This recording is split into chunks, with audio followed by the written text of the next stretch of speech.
క్రీస్తు ఈ లోకానికి వచ్చినప్పుడు ఆయన పశువుల పాకలో పుట్టాడని మరి మనం గమనిస్తున్నాం. ఎందుకంటే ఆయన రాజుగా ఉన్నప్పటికీ కూడా దీనస్థితిని ధరించడానికి ప్రతి వారి కొరకు యేసుక్రీస్తు అందరికీ ప్రభువు అని చెప్పబడిన మాటని నెరవేర్చడానికి ఆయన దీనస్థిత్వాన్ని ధరించుకున్నాడని మాత్రం నేను చెప్పగలను.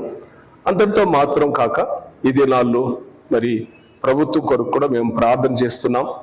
మరి మన ఆంధ్రప్రదేశ్ చీఫ్ మినిస్టర్గా ఉంటున్న మన చంద్రబాబు నాయుడు గారు ఆయన అనుకున్నట్టుగా క్రైస్తవులు పాస్టర్స్లు సంతోషంగా ఉండాలని గౌరవ వేతనం ఆయన ఇస్తున్న మాట ప్రకారమే ఈ దినము దాదాపు ఈ యొక్క 12 నెలది ఏమి దోక కాక అన్నిటినీ కూడా ఆయన జమ చేయటం, ప్రతి పాస్టర్లకి సంతోషించటం, మీరు నిజంగా మేము కూడా సంతోషించి ఆయనకి మేము వందనాలు తెలియపరుస్తున్నాం.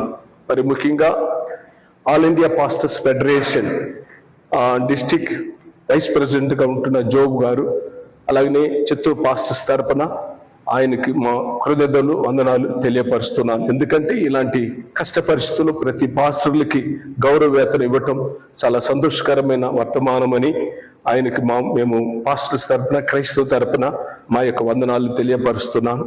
అలాగే